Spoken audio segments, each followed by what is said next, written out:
I should have known Rebecca would ruin everything. She always did. But that night, watching her chat with my colleagues at the company anniversary party, glass of champagne in hand, I actually believed she was happy for me. My name is Alexandra Martin, and I was about to become the youngest VP of operations at Turner and Associates. At 32, it was everything I'd worked for. The culmination of 10 years of late nights, missed weekends, and relentless dedication. To Alex. Rebecca raised her glass, her designer dress catching the light. My brilliant big sister. Who would have thought that the girl who used to eat paste in kindergarten would end up here? Everyone laughed. Even my husband David, standing beside me, chuckled at the gentle ribbing. But there was something in Rebecca's smile that should have warned me. A sharp edge beneath the sweetness, like a razor blade wrapped in silk. I'd seen that look before, when she accidentally spilled red wine on my prom dress. When she told my college boyfriend I'd been cheating on him. When she convinced our parents to use my wedding fund for her startup idea instead. But this was different. I was different. At 32, I had finally built something she couldn't touch. A career I'd earned through merit, not manipulation. A marriage built on trust and understanding. I thought I was untouchable. I was wrong. The party was in full swing when I noticed Rebecca had disappeared. David was deep in conversation with some colleagues from accounting, and I was due to give my acceptance speech in 20 minutes. I headed to the ladies' room to touch up my makeup, my mind already on the words I practiced. That's when I heard Rebecca's voice, soft but clear, coming from around the corner. I hate having to tell you this, David, but as your sister-in-law, as someone who cares about you, you deserve to know. I froze, my hand still reaching for the bathroom door. Know what? David's voice was guarded. Rebecca, if this is about Alex. It is. I found something. On her phone. She left it unlocked at lunch last week, and I saw the messages. My heart stopped. What messages? I never left my phone unlocked, and I certainly hadn't had lunch with Rebecca in months. Messages? David's voice had dropped, taking on that quiet intensity I knew so well. What kind of messages? Between her and James, her boss. Rebecca's voice trembled with fake concern. They've been seeing each other for months. The promotion, it's not just about her work performance. The silence that followed was deafening. I wanted to step around that corner, to confront her lies, but my feet wouldn't move. This couldn't be happening. Not again.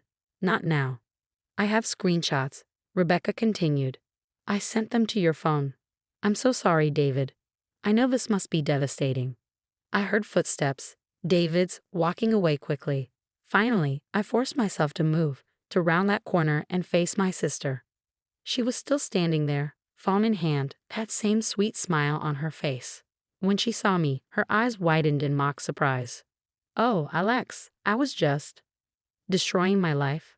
I finished for her, my voice surprisingly steady despite the rage building inside me. Again? She had the audacity to look hurt. I'm protecting David. He deserves to know the truth. What truth? I stepped closer, my hands shaking. Those messages are fake, Rebecca. You and I both know it. Her smile didn't waver. Do we? The timestamps match your late nights at the office. The pet names, the secret meetings. It's all there. And really, who would believe you didn't sleep your way to the top? A VP position at your age? Before I could respond, my phone buzzed. A message from David. Don't come home tonight. Or any night. I can't even look at you. I stared at the screen, my vision blurring. In the main ballroom, I could hear James, my boss, beginning the promotion announcement. But it didn't matter anymore. In the space of 10 minutes, my sister had managed to destroy everything I built. Why? I whispered, looking up at her. What did I ever do to you? Rebecca's smile finally fell, revealing something darker underneath. You existed, she said simply. You were always the smart one, the successful one, the one everyone admired. Well, not anymore. She brushed past me, her expensive perfume lingering in the air. Better go tell James you won't be accepting that promotion after all. Sexual harassment scandals are so messy. I stood there frozen as my world crumbled around me. In the distance, I could hear applause as James announced my name. But all I could focus on was the message still glowing on my phone screen, and the realization that my sister had finally won. Or so she thought. Because what Rebecca didn't know, what she couldn't know, was that this time would be different. This time, I wouldn't just survive her betrayal. I would make her regret it. The next 5 years redefined everything I thought I knew about survival. The day after the party, I walked into James' office and resigned. His face showed confusion, then concern as I explained that I couldn't accept the promotion. I didn't tell him about Rebecca's lies. The shame was too fresh, too raw. David filed for divorce within a week. The evidence Rebecca had fabricated was thorough: doctored photos, fake text messages, even receipts from hotels I'd supposedly visited with James. My protest of innocence fell on deaf ears. After all, Rebecca was family. Why would she lie? I lost everything in the divorce. Our house, most of our friends, even our dog. David's lawyer painted me as an ambitious climber who'd do anything for success, including betraying my marriage. The irony was bitter. I'd worked so hard to earn everything honestly, only to be branded a cheat. But Rebecca had made one crucial mistake.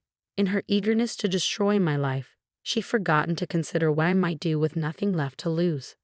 I left Seattle behind, moving to Boston where an old college friend had connections at Milton and Green, a rising tech consulting firm.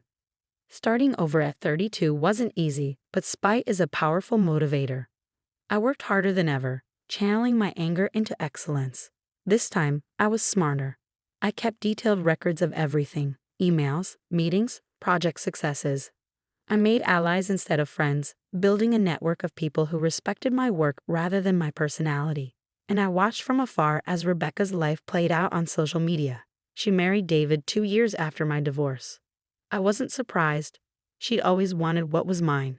They looked happy in their photos, traveling the world, attending charity galas. Rebecca had finally gotten the life she thought she deserved. But I knew better than to trust appearances. Through my network, I kept tabs on her career moves. She'd started a tech company, SecureShare, using Dad's connections to secure initial funding.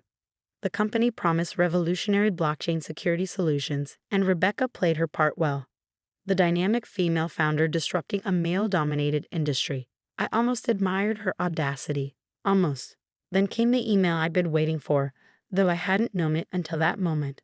A message from Rebecca herself, arriving late one Tuesday evening as I sat in my corner office at Milton and Green, where I'd just made partner. Dear Alex, I hope this email finds you well.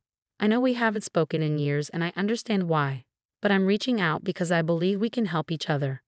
SecureShare is expanding and we're looking for strategic investors for our Series B funding round.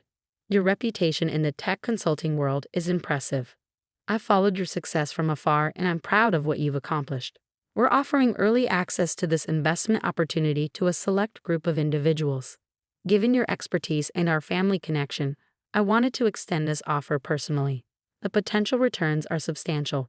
We're projecting 300% growth over the next 2 years. I know our past is complicated, but perhaps this could be a fresh start for us as sisters and business partners. Let me know if you'd like to discuss further. Best regards, Rebecca. I read the email 3 times, each word burning into my brain. The sheer audacity of it, reaching out after 5 years as if she hadn't systematically destroyed my life. And yet, I opened my laptop and began researching SecureShare more thoroughly. The company had grown rapidly, but something about their financials didn't add up. The projected growth figures were too perfect, the client testimonials too polished. I made some calls to former colleagues in Seattle who still owed me favors. Within days, I had a clearer picture of what Rebecca had built and what she was trying to hide. SecureShare was a house of cards, built on manipulated data and empty promises. The blockchain technology they claimed to have developed was mostly smoke and mirrors. They were burning through investor money at an alarming rate, and Rebecca was desperately seeking new funding to keep the charade going. She needed my investment not just for the money, but for the legitimacy my name would bring. My success in tech consulting would encourage other investors, buying her more time to maintain her facade. I leaned back in my chair, a smile spreading across my face as I crafted my reply. Dear Rebecca, thank you for reaching out. You're right, it has been a long time. I'd love to discuss this investment opportunity in person. Perhaps we could meet in Boston next week. Looking forward to reconnecting. Best, Alex. Her response came within minutes, eager and relieved. We arranged to meet at my office the following Tuesday. As I confirmed the meeting, I felt a familiar sensation. that same cold fury that had driven me for the past 5 years. But now it was tempered with something else: anticipation. Because what Rebecca didn't know was that I'd spent those years building more than just a new career. I'd built a trap, and she was walking right into it. Rebecca arrived at my office exactly on time, dressed in a Chanel suit that probably cost more than most people's monthly salary. Her smile was the same one I remembered from that night 5 years ago, sweet but sharp around the edges.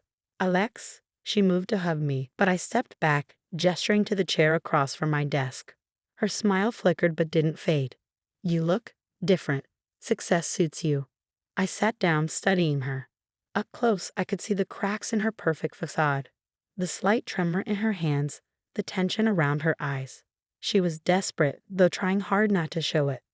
"Let's skip the small talk," I said, opening my laptop. "Tell me about SecureShare's financials." For the next hour, I listened as Rebecca presented her company's story. The pitch was polished, full of buzzwords and promises of revolutionary technology. But beneath the surface, I could hear the desperation growing in her voice. "We're projecting significant growth," she said, pulling up a sleek presentation. "With this round of funding." "You mean with my money?" I interrupted quietly. She paused, then smiled. "Well, yes. Your investment would be crucial. We're offering you an incredible opportunity here, Alex.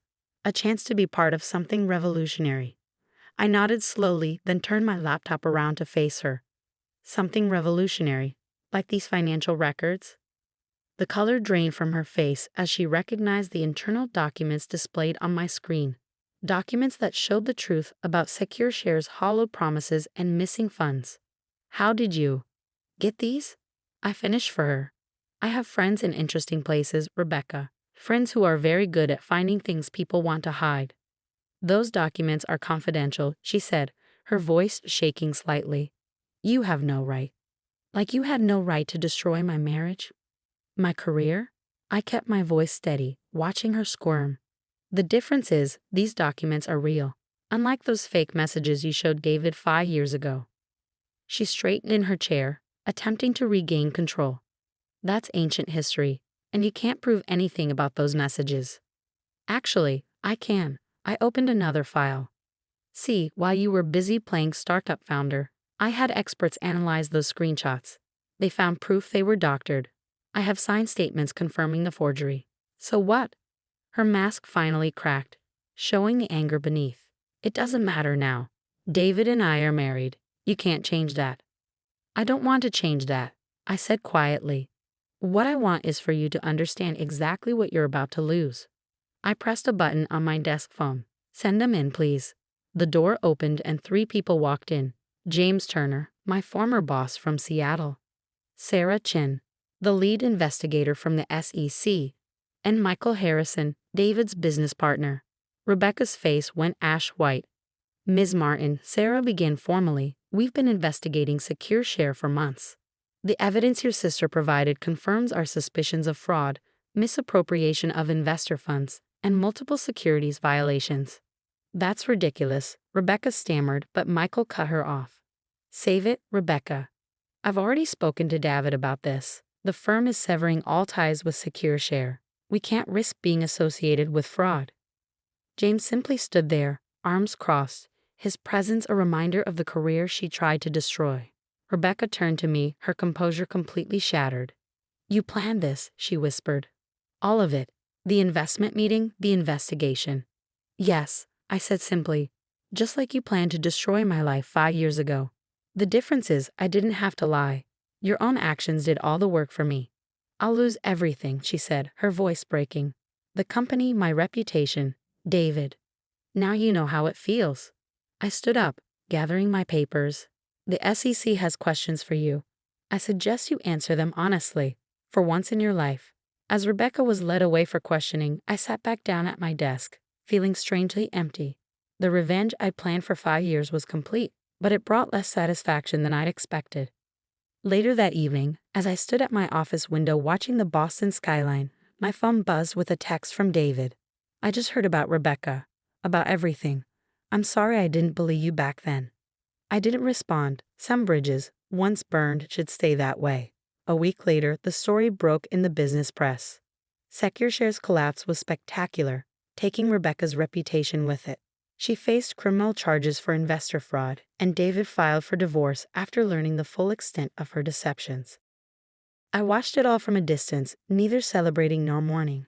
In the end, Rebecca's downfall wasn't really about revenge. It was about justice, about showing her that actions have consequences, that the truth eventually comes to light. My new corner office at Milton and Green felt different after that day. The view was the same, but the weight I'd carried for 5 years had lifted. I'd proven something not just to Rebecca, but to myself, that success built on truth would always outlast success built on lies.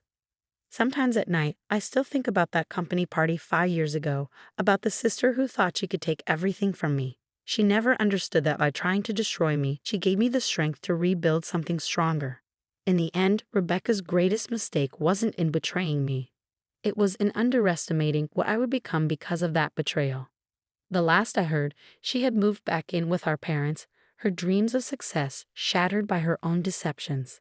Sometimes I wonder if she thinks about that night too, if she regrets the choices that led her here. But mostly, I focus on my own path forward. Because while Rebecca's story ended in ruins, mine was just beginning. And this time, I was writing it on my own terms.